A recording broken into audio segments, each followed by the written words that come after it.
Everyone. तो आज हम लोग रिवाइज करने वाले हैं unit 7 of the Indian contract act, that is contract of indemnity and guarantee.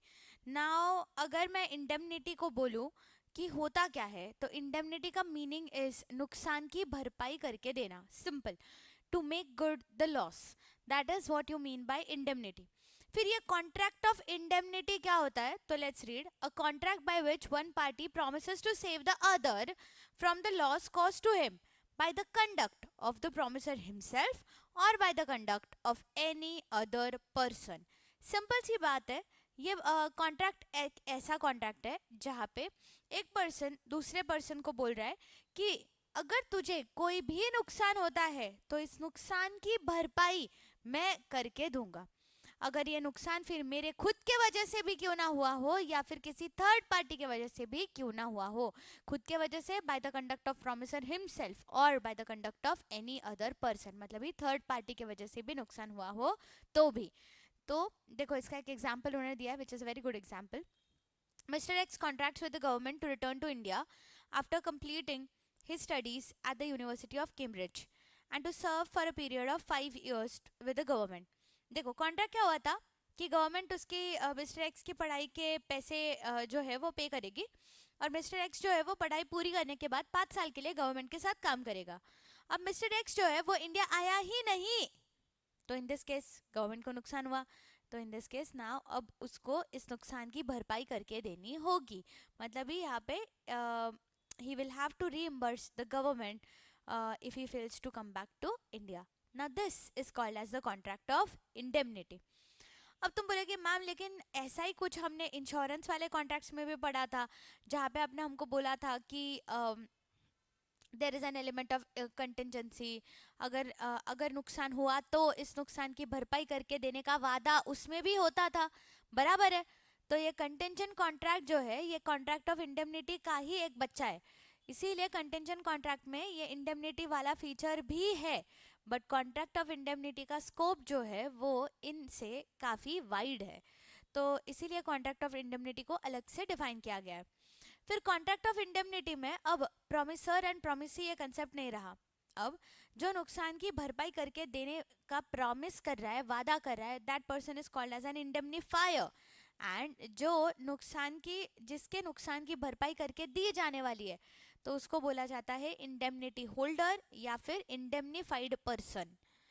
फिर उन्होंने क्या बोला यहाँ पे कि in any particular contract of indemnity हम लोग कोई भी एक्ट ऑफ गॉड या फिर कोई भी नेचुरल कैलामिटी से हुआ नुकसान जो है वो हम लोग कवर नहीं करते हैं। तो देखो, loss occasion by an accident caused by any person और एन एक्ट ऑफ गॉड और natural event is not covered in the contract of indemnity.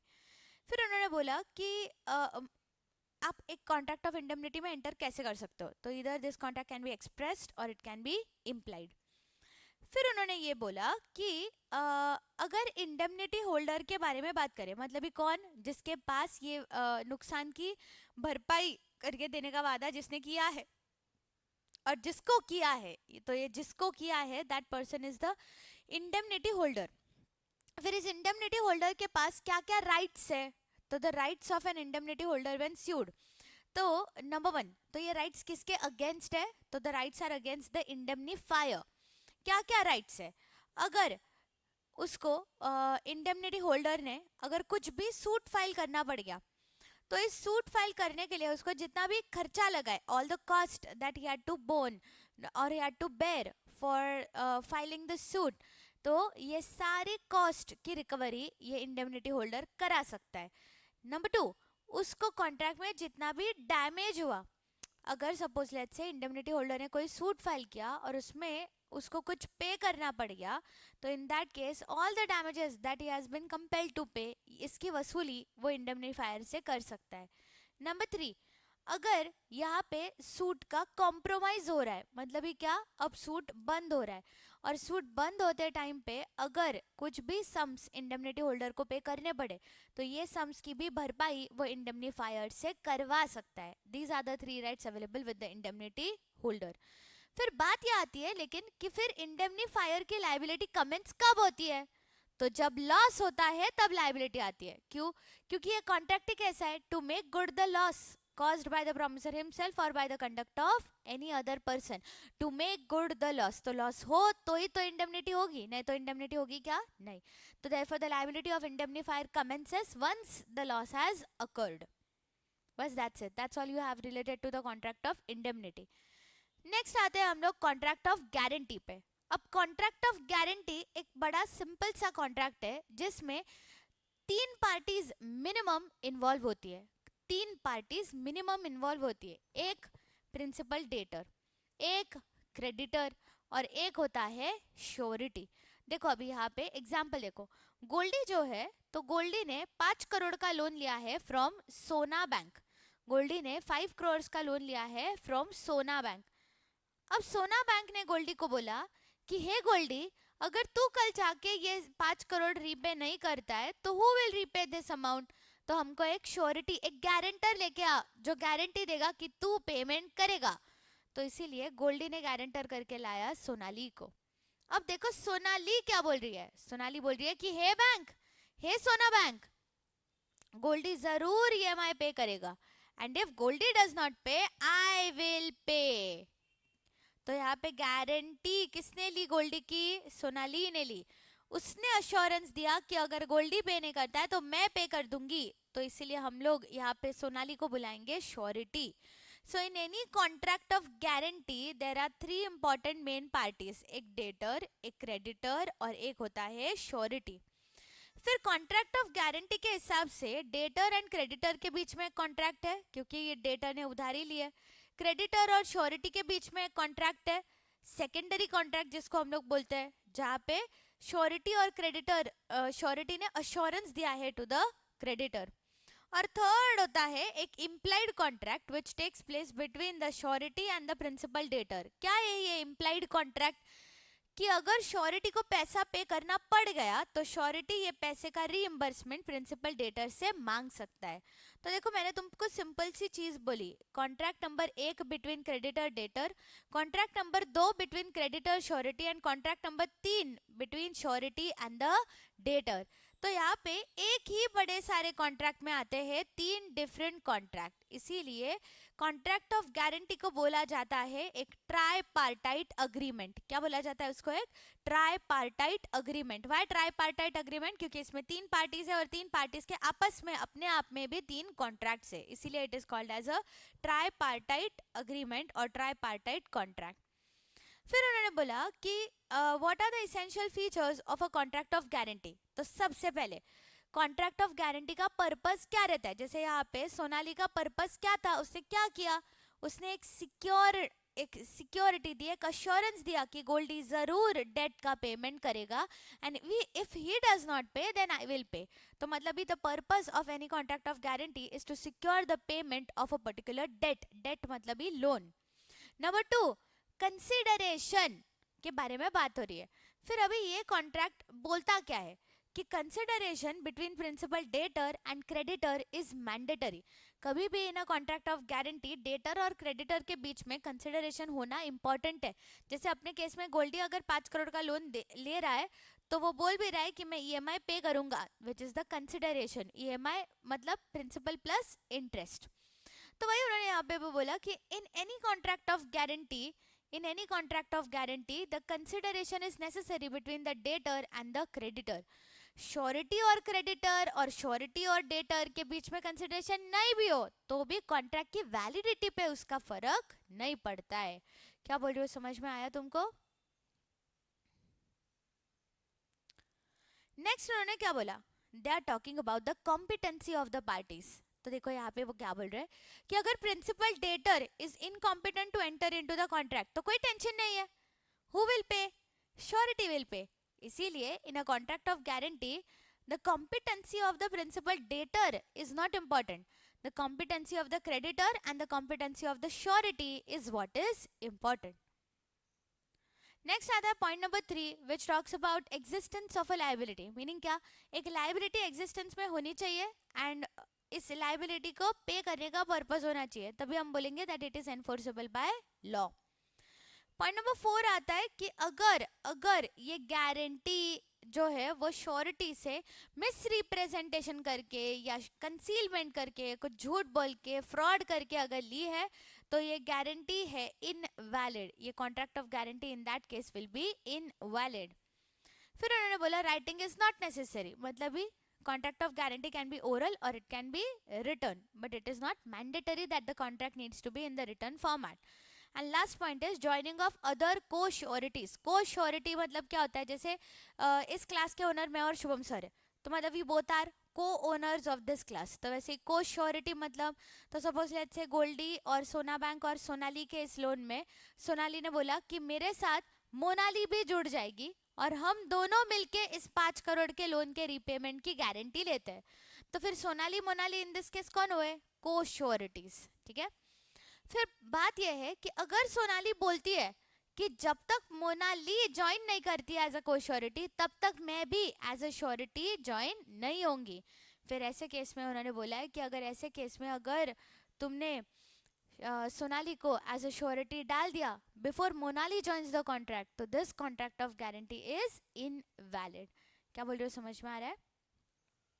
फिर आता है बड़ा इंपॉर्टेंट एंड इजी सा point, that is types of guarantee. That is types of guarantee. देखो अभी यहाँ पे अपने एग्जाम्पल में बिटवीन गोल्डी सोना एंड गोल्डी सोना बैंक एंड सोनाली, यहाँ पे गोल्डी ने 5 करोड़ का लोन उठाया which he will repay in the monthly instalments, और ये रीपे करेगा, इसकी गारंटी सोनाली ले रही है।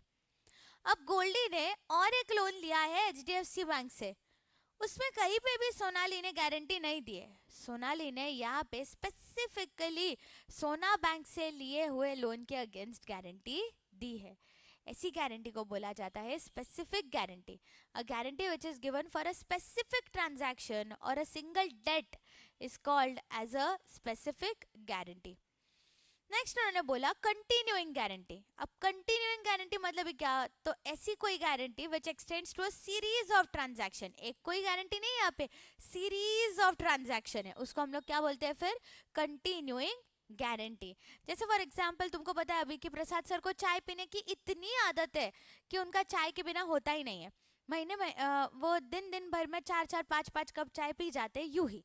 यस, तो देखो अभी हुआ क्या कि जो चाय वाला है प्रसाद सर का वो फिक्स्ड है, तो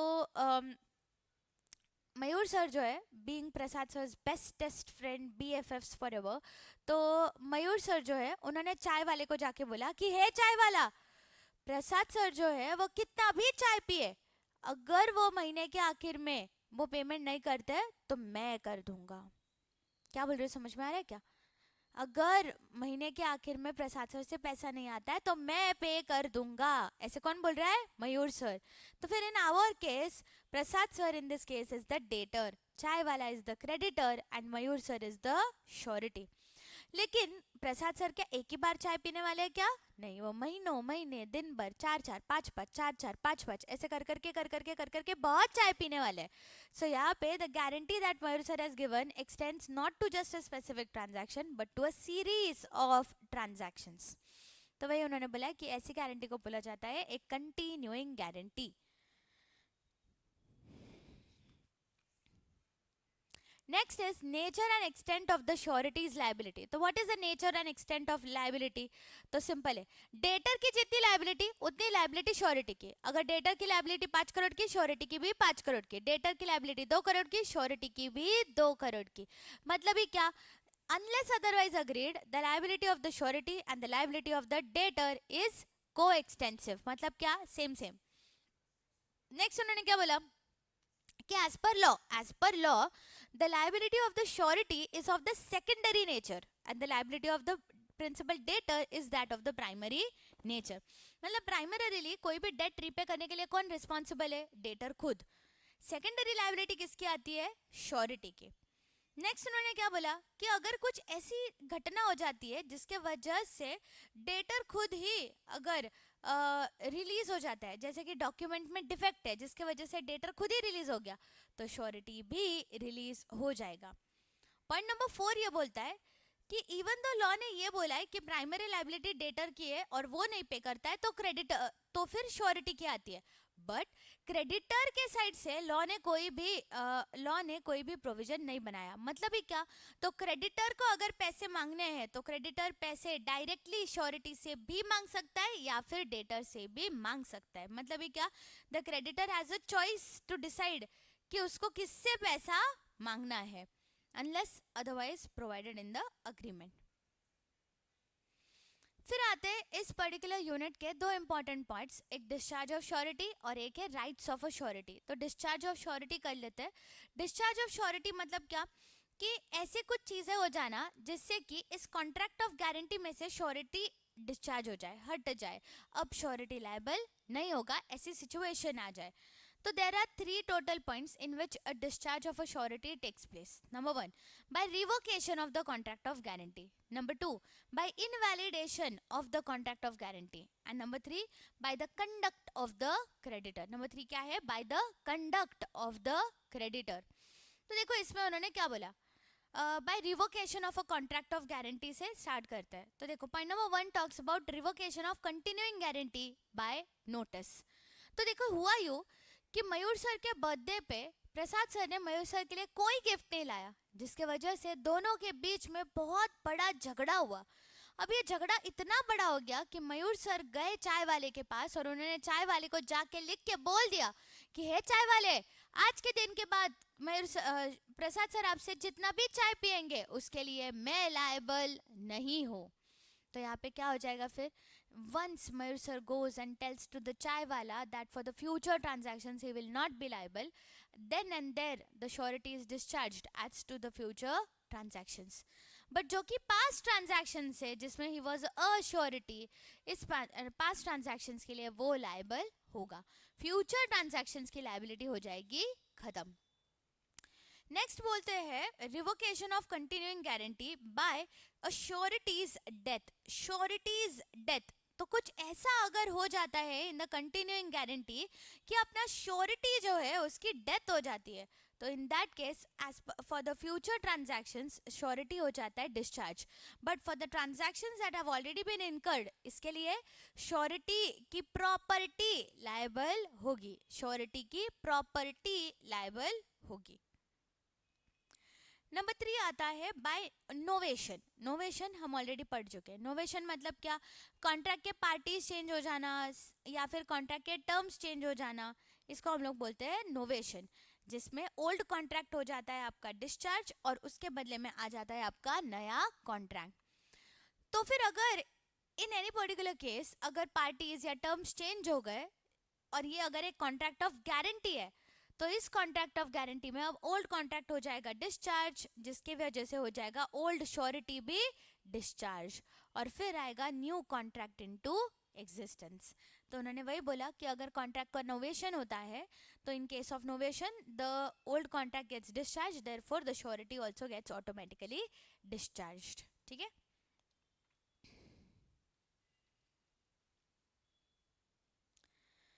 next point is by the invalidation of the contract of guarantee. तो देखो उन्होंने क्या बोला, by invalidation of the contract of guarantee में नंबर 1 आपका आता है guarantee obtained by misrepresentation. Misrepresentation मतलब a false statement made by some person who does believe it to be true। मतलब ही क्या, एक इंसान है जो फॉल्स रिप्रेजेंटेशन कर रहा है बट उसको लग रहा है कि जो रिप्रेजेंटेशन वो कर रहा है वो एक्चुअल में सही है। फिर ऐसे सिचुएशन में अगर आपने गारंटी जो है वो मिस रिप्रेजेंटेशन से हासिल की है, तो in that case this contract of guarantee is in itself invalid and therefore the surety is discharged. Next उन्होंने बोला कि अगर गारंटी आपने कंसीलमेंट करके ली है, कंसील करना मतलब क्या, टू एक्टिवली हाइड समथिंग, तो अगर तुमने गारंटी कंसील करके ली है तो भी श्योरिटी क्या हो जाएगा, डिस्चार्ज हो जाएगा, कॉन्ट्रैक्ट ऑफ गारंटी जो है वो हो जाएगा इनवैलिड। नंबर 3 पॉइंट बात करता है about guarantee on the contract that creditor shall not act upon it unless the co surety joins in. मतलब भी क्या, अगर सोनाली ने बोला है कि I will become the surety once Monali also joins in as a co surety, फिर ऐसे केस में अगर क्रेडिटर मोनाली के ज्वाइन करने के पहले ही अगर कुछ कर बैठता है तो इन दैट केस सोनाली खुद क्या हो जाएगी, डिस्चार्ज हो जाएगी। क्या बोल रहे हो, समझ में आ रहा है तुमको? यस। अब आते हैं पॉइंट नंबर नेक्स्ट पॉइंट पे, that is by the conduct of the creditor. देखो, अब bye the conduct of the creditor meaning क्या, क्रेडिटर के कुछ करने के वजह से, उसकी एक्शन के वजह से अब श्योरिटी क्या हो रहा है, तो डिस्चार्ज हो रहा है। देखो उसमें पॉइंट नंबर 1 क्या बात करता है, तो by variance in the terms of contract. Variance in the terms of contract मतलब क्या, तो कॉन्ट्रैक्ट के टर्म्स को क्या करना, तो चेंज करना, मतलब ही वेरिएंस करना। तो इन दैट केस ऑल्सो, अगर आपने कॉन्ट्रैक्ट के टर्म्स में चेंज किया without the consent of the surety, surety की कंसेंट लिए बगैर, तो इन दैट केस तुरंत तुरंत तुरंत तुरंत तुम्हारे जो श्योरिटी है वो क्या हो जाएगा, तो डिस्चार्ज। क्या बोल रहे हो, समझ में आ रहा है? But discharge for what transactions, the transactions that have taken place after the variance in the contract. क्या बोल रहे हो, समझ में आ रहा है तुमको? Yes yes? फिर तुम बोलोगे मैम लेकिन फिर नोवेशन और variance in the terms of contract are almost same ही क्या? तो देखो, नोवेशन में भी वेरिएंस होता है, बट नोवेशन में उन्होंने अलग से क्यों दिया, बिकॉज वहाँ पे there is a consent of all the parties, mutual consent of all parties से होता है नोवेशन।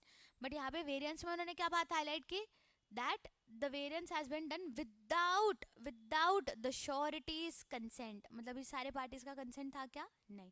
तो इसीलिए variance in the terms of contract को अलग से नए पॉइंट में लिया हुआ है। फिर आता है next point, that is by release और discharge of the principal debtor himself. Principal debtor अगर किसी भी चीज के वजह से, अगर प्रिंसिपल डेटर जो है वो खुद ही अगर डिस्चार्ज हो जाता है, तो इन दैट केस श्योरिटी भी हो जाएगा डिस्चार्ज।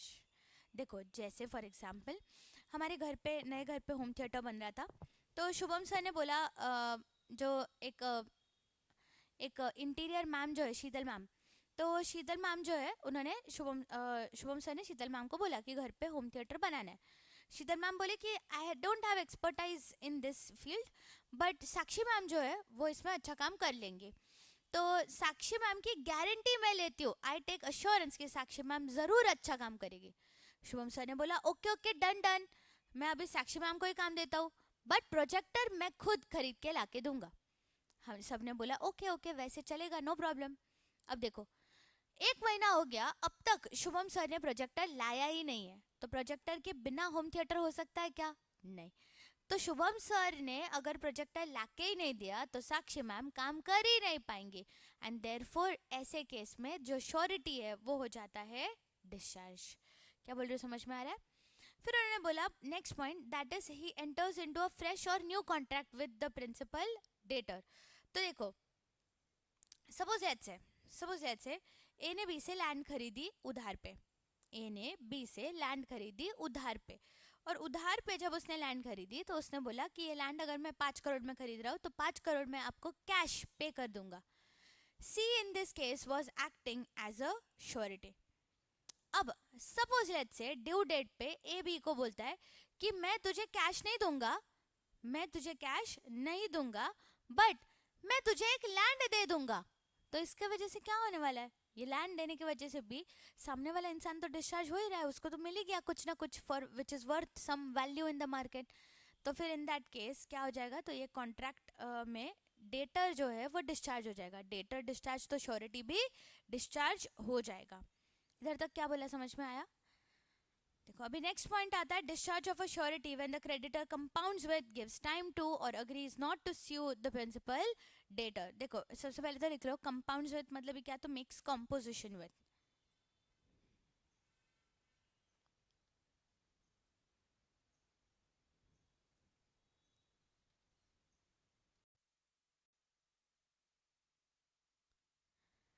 तो यस, कंपाउंड्स विद मतलब ही मिक्स कॉम्पोजिशन विद।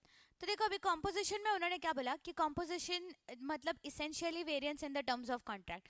तो अगर कॉन्ट्रैक्ट के टर्म्स में वेरिएशन किया विदाउट द श्योरिटीज कंसेंट, तो श्योरिटी क्या हो जाएगा, तो डिस्चार्ज हो जाएगा। This is point number 1।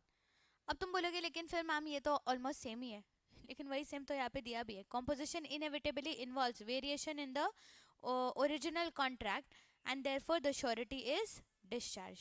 ठीक है, सेम ही चीज़ है, तो सेम उन्होंने दिया भी है कि it is essentially same as variance. Next देखो, नेक्स्ट क्या बोल रहे हैं अभी वो, प्रॉमिस टू गिव टाइम। क्या बात हो रही है, प्रॉमिस टू गिव टाइम। तो देखो अभी हुआ क्या कि there were three parties in the contract. देखो there were three parties in the contract. एक था सोनू, एक था मोनू और एक था गणु. ठीक है, तो Sonu Monu Ganu. Debtor, debtor, creditor and surety. अब देखो हुआ क्या कि सोनू ने मोनू से कुछ गुड्स खरीदे हुए थे वर्थ ₹10 lakhs. एंड इसमें credit period was 1 month. Decided था कि क्रेडिट पीरियड इज 1 month. अब अभी ऐसे केस में अगर ड्यू डेट आने पे सोनू अगर मोनू को बोलता है रोते रोते कि हे मोनू प्लीज मेरी ड्यू डेट बढ़ा दे, और मोनू अगर यहाँ पे श्योरिटी के कंसेंट के बगैर, गणु के कंसेंट के बगैर अगर सोनू को टाइम बढ़ा के दे देता है, he promises to give more time to the debtor, in that case the surety will be discharged. Simple. Next उन्होंने क्या बोला, इसी का एक एक्सेप्शन है. देखो अभी तो हुआ यूं कि सोनू जो है उसने रोते रोते मोनू को बोला कि हे मोनू मुझे टाइम बढ़ा के दे दो. देखो अभी क्या हो रहा है. अब मोनू ने इसके ऊपर कोई एक्शन एट द मोमेंट नहीं लिया था. अब पिक्चर में आता है सल्लू. अब देखो सल्लू आके मोनू को बोलता है, सल्लू आके मोनू को बोलता है कि हे मोनू, हे मोनू एक काम करना प्लीज सोनू को टाइम बढ़ा के दे देना. क्या हो रहा है, समझ में आ रहा है तुमको. सल्लू आके मोनू को बोल रहा है कि hey Sallu please, hey Monu please Sonu को टाइम बढ़ा के दे देना. मोनू बोलता है ओके टाइम बढ़ा के दे दूंगा. सवाल ये है कि क्या अब गणु डिस्चार्ज होगा कि नहीं होगा. The answer to this is कि गणु अभी डिस्चार्ज नहीं होगा. Why so. अभी कॉन्ट्रैक्ट किसके बीच में हुआ, सल्लू और मोनू के बीच में.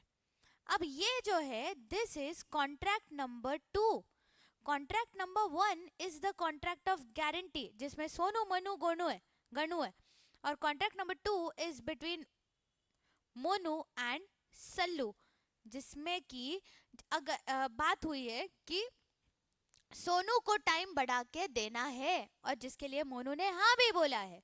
फिर अभी इन दिस केस ये कॉन्ट्रैक्ट 2 जो है सोनू और मोनू और सल्लू के बीच में का जो ये कॉन्ट्रैक्ट है, इस कॉन्ट्रैक्ट को अगर हमको इफेक्टिव करना है तो एक्चुअल में कॉन्ट्रैक्ट 1 में चेंज करना पड़ेगा. तो जब एक्चुअल में कॉन्ट्रैक्ट 1 में चेंज होगा, मतलब ही जब एक्चुअल में मोनू सोनू को टाइम बढ़ा के देगा तब गणु डिस्चार्ज होगा. अगर एक्चुअल में मोनू ने सोनू को मतलब कॉन्ट्रैक्ट 1 में कुछ चेंजेस ही नहीं किए, टाइम बढ़ा के दिया ही नहीं, तो सिर्फ मोनू और सल्लू के बीच में हुई हुई बात के वजह से क्या गणु डिस्चार्ज होगा क्या. The answer is no. वही उन्होंने यहाँ पे एक्सेप्शन में दिया है that the surety is not discharged when an agreement is made with the third person to give time to the principal debtor. क्या बोल रहे हैं, समझ में आ रहा है तुमको. yes, so the exception to point number 2 over here is here. यहाँ पे देखो मैंने स्टार मार्क करके रखा है, तो ये तुम लोग भी ऐसे करके रखो, इसका स्टार है इसका स्टार है. तो this is the main point where surety is discharge and this is an exception where the surety is not discharge but both the points are related to promise to give time. फिर देखो आती है third case. Third case क्या बोलती है देखो, promise not to sue. Promise not to sue में देखो अभी 1 month का टाइम पीरियड था. अब देखो क्या हुआ, टाइम पीरियड खत्म होने के बाद सोनू एकदम रोते रोते आया मोनू के पास और बोलते हैं प्लीज मेरे ऊपर केस मत फाइल करना, प्लीज मेरे ऊपर केस फाइल मत करना. फिर ऐसे केस में इफ मोनू प्रोमिसेस सोनू कि वो केस फाइल नहीं करेगा सोनू के ऊपर, तो इन दैट केस जो गणु है उसके जो राइट्स है उसको हम लोग निगेटिवली अफेक्ट करते हैं. क्योंकि अगर मोनू बोलता है कि मैं तेरे ऊपर सोनू तेरे ऊपर तू डेटर है तेरे ऊपर सूट फाइल नहीं करूंगा, तो अभी ये मोनू पैसा किससे मांगेगा, गणु से मांगेगा. तो मतलब you are negatively affecting the rights of the surety if you are promising not to sue the principal debtor. फिर ऐसे केस में श्योरिटी तुरंत क्या हो जाएगा, डिस्चार्ज. बट वही उन्होंने ऐसे बोला कि सपोज लेट्स से 1 month का टाइम पीरियड खत्म हो गया है बट अब तक मोनू ने इसके ऊपर कोई एक्शन नहीं लिया है, मोनू ने कोई भी एक्शन नहीं लिया है, कोई सूट फाइल नहीं किया है. फिर ऐसे केस में क्या गणु डिस्चार्ज होगा, द आंसर इज नो. मतलब ये क्रेडिटर के सिर्फ केस फाइल ना करने से, so mere forbearance on the part of the creditor does not automatically discharge the surety. तो ये है तुम्हारा एक्सेप्शन। तो ये देखो, this is the point where if there is a promise made not to sue the debtor, तो surety will be discharged, and this is the exception to it, जहाँ पे creditors forbearance to sue does not discharge the surety। ऐसे simple सा point है, ठीक है। फिर देखो आता है point number D, which is very simple. Now this point is very much related to the rights of surety that we will study later on. तो ये वाला पॉइंट जो है मैं तुमको अभी के लिए बस शॉर्ट में बता देती हूँ। देखो क्या है, discharge of a surety by creditor's act और omission that impairs surety's eventual remedy. देखो यहाँ पे क्या बोला उन्होंने, इससे ही तुमको समझ में आ जाएगा। देखो हुआ क्या, a bank granted a loan on the security of a stock in the godown. एक बैंक ने एक लोन ग्रांट किया और बदले में एक सिक्योरिटी लिया। क्या सिक्योरिटी लिया? जो कि स्टॉक था पड़ा हुआ इंसान का गोडाउन में, वो सिक्योरिटी था। Now the loan was also guaranteed by the surety. एक श्योरिटी भी इसमें इन्वॉल्व था। तो मतलब देखो, एक डेटर था, एक डेटर था, एक क्रेडिटर था, एक श्योरिटी था, और डेटर ने क्रेडिटर को कुछ सिक्योरिटी भी पे करके रखा हुआ था। अब देखो हुआ क्या, क्रेडिटर के नेग्लिजेंस के वजह से ये सिक्योरिटी हो गया गुम। अब अगर ये सिक्योरिटी गुम हो जाता है तो ऐसे केस में श्योरिटी के जो राइट्स है उसको तुम लोग क्या कर रहे हो, यहाँ पे अगेन निगेटिवली अफेक्ट कर रहे हो। सिक्योरिटी गुम हो गया, मतलब अभी सिक्योरिटी अगर 10 लाख के लोन में अगर 15 लाख का सिक्योरिटी था, तो श्योरिटी को कुछ पे करना पड़ता भी था क्या? नहीं। बट बैंक ऑफिशियल्स के निग्लिजेंस की वजह से अगर ये पूरा सिक्योरिटी अगर गुम हो गया है, तो अब पूरा पैसा किसको पे करना पड़ेगा? 10 लाख का श्योरिटी को, if the debtor does not पे। फिर ऐसे केस में श्योरिटी की लायबिलिटी को हम लोग निगेटिवली अफेक्ट कर रहे हैं, and therefore surety in such a case is discharged. That's it with the discharge of surety. And उसके बाद आता है last point related to this unit, which is rights of a surety. Rights मतलब किसके बारे में बात हो रही है? श्योरिटी के अधिकार के बारे में बात हो रही है, ठीक है। तो श्योरिटी के पास क्या क्या अधिकार है, क्या क्या उसके पास राइट्स है? तो देखो, श्योरिटी के पास मेजरली 3 राइट्स है, rights against the debtor, rights against the creditor, and rights against the other co sureties. मतलब भी अपने केस में Sonali has the rights against Goldie, Sonali has the rights against Sona bank, and Sonali has the rights against Monali who is the co surety. तो देखो अभी एक एक करके पढ़ते हैं। What are the rights that the surety has against the principal debtor? तो देखो सबसे पहले आता है यहाँ पे राइट ऑफ सब्रोगेशन। सब्रोगेशन मतलब सब्सटीट्यूशन, यहाँ पे लिख लो। इसका एक तुमको एग्जाम्पल बोलती हूँ मैं। तो ये देखो यहाँ पे गोल्डी ने 5 करोड़ का लोन सोना बैंक से लिया हुआ था। अब हुआ यूं कि ड्यू डेट पे गोल्डी ने पैसा पे करने से मना कर दिया। तो अब सोना बैंक को पैसा किसने पे किया? सोनाली ने पेमेंट कर दिया। अब जैसे ही सोनाली इसका पेमेंट कर देती है, अब सोना बैंक का विषय खत्म, सोना बैंक अब पिक्चर से जा चुकी है। फिर अब क्रेडिटर के शूज में कौन स्टेप इन कर रहा है? तो खुद श्योरिटी, दैट इज सोनाली। अब क्रेडिटर होगी सोनाली खुद। अब जितने भी सिक्योरिटी अगर डेटर ने क्रेडिटर के पास रखी है, तो इस सिक्योरिटी पे अधिकार किसका रहेगा? तो सोनाली का रहेगा। अब ये सोनाली जो है वो पैसा क्लेम कर सकती है फ्रॉम गोल्डी, वो रीइंबर्समेंट करवा सकती है फ्रॉम गोल्डी। तो देखो अर्लियर जो सोना बैंक क्रेडिटर था वो डिस्चार्ज हो गया और उस क्रेडिटर के जगह पे अब कौन आ गया? तो सोनाली। इसलिए उन्होंने वही बोला that surety after paying the amount to creditor steps into the shoes of the creditor himself, that's why the right of subrogation. Next आता है implied promise to indemnify the surety. Simple सी बात है, सेम बात कर रहा है ये भी कि in any contract of guarantee हमेशा श्योरिटी और प्रिंसिपल डेटर में एक इम्प्लाइड कॉन्ट्रैक्ट होता है, जहाँ पे there is an implied promise given by the debtor कि अगर श्योरिटी को कुछ भी पैसा पे करना पड़ जाता है तो debtor will pay the amount back to the surety. मतलब ये क्या, अगर प्रिंसिपल डेटर कुछ डिफॉल्ट करता है जिसकी वजह से श्योरिटी को क्रेडिटर को कुछ पैसा पे करना पड़ा है, तो अब ये श्योरिटी जो है वो नुकसान की भरपाई जो उसकी हुई है, नुकसान की भरपाई जो है वो ये डेटर से मांग सकता है। नेक्स्ट आता है the rights that the surety has against the creditor. Now what are the rights that he has against the creditor? तो number one, sureties right to benefit of the creditors securities.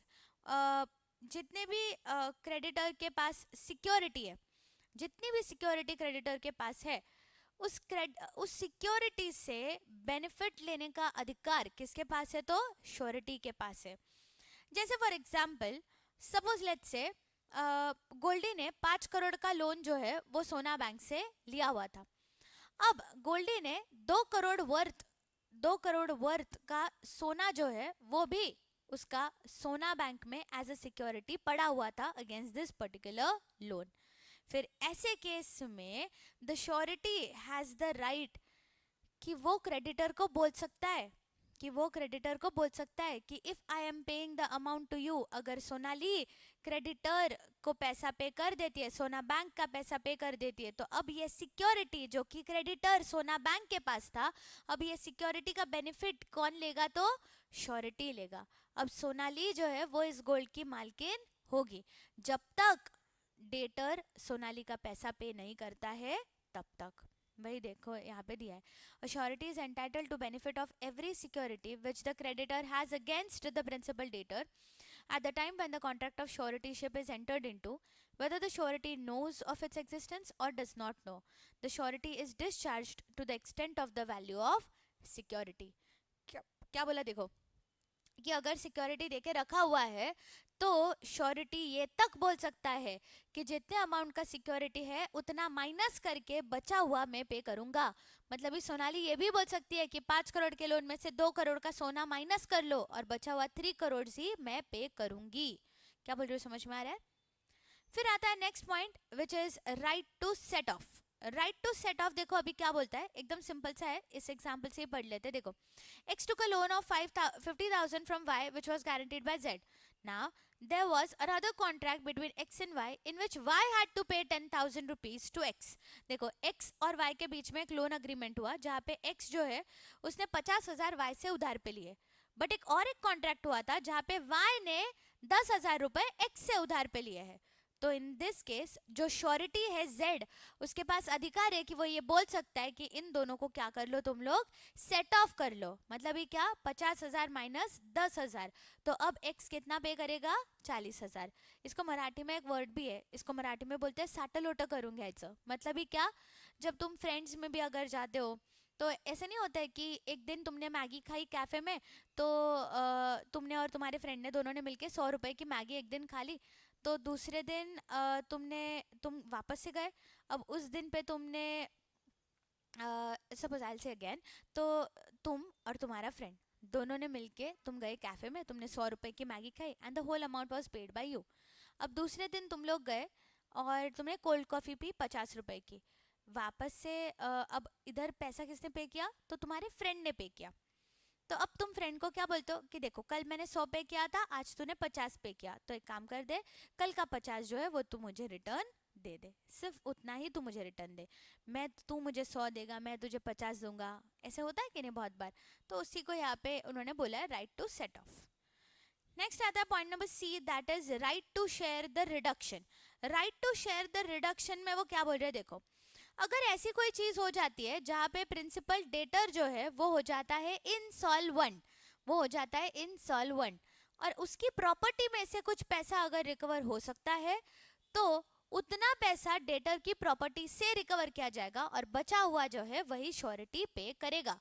जैसे suppose let's से कल चल के गोल्डी जो है उसका दिवाला निकल गया, वो इंसॉल्वेंट हो गया और उसके प्रॉपर्टी में से सिर्फ 2 करोड़ ही हम लोग रिकवर कर पाए, तो अब सोना बैंक 5 करोड़ के इस लोन में से 2 करोड़ जो है वो माइनस करेगी और श्योरिटी को सिर्फ बचा हुआ 3 करोड़ ही पे करना होगा। देखो, the surety has the right to claim the proportionate reduction in his liability if the principal debtor becomes insolvent. देखो भाई उन्होंने एग्जांपल नंबर 34 में दिया भी है, which is a very simple example, तुम लोग अपने आप से पढ़ सकते हो।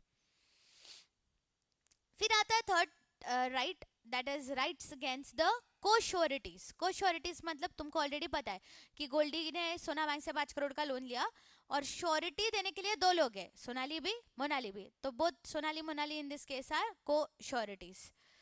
तो सबसे पहले उन्होंने क्या बोला कि co sureties are always liable to contribute equally. Yes, मतलब ही क्या, तो देखो सपोज लेट्स से सोनाली मोनाली और उन्होंने लोन लिया और उन्होंने जब सॉरी उन्होंने गारंटी दी। उन्होंने जब गारंटी दी तो अगर उनका अग्रीमेंट हो गया है कि 5 करोड़ के लोन के लिए Sonali is taking a guarantee of 3 crore and Monali is taking a guarantee of 2 crore, तो अगर कल चल के डिफॉल्ट होता है तो सोनाली मोनाली जो है वो 3:2 के रेशो में लॉस को बेयर कर लेंगे, कंट्रीब्यूट वैसे करेंगे। But if there is nothing agreed, कुछ भी अदरवाइज अग्रीड नहीं है, तो इन दैट केस अगर कल चल के 5 करोड़ का पेमेंट अगर गोल्डी नहीं करता है तो सोनाली मोनाली जो है वो 2.5 करोड़ पे कर देंगे, दैट इज इक्वली 1:1 के रेशो में they will pay the debt. Next आता है liability of the co sureties bound in different sums. What is the different different liability of the co sureties, तो देखो तो इसके रिलेटेड ना एक एग्जाम्पल है मेरे पास, यही सेम एग्जाम्पल को मैंने अच्छे से लिखा हुआ है, I just show you, just give me a minute.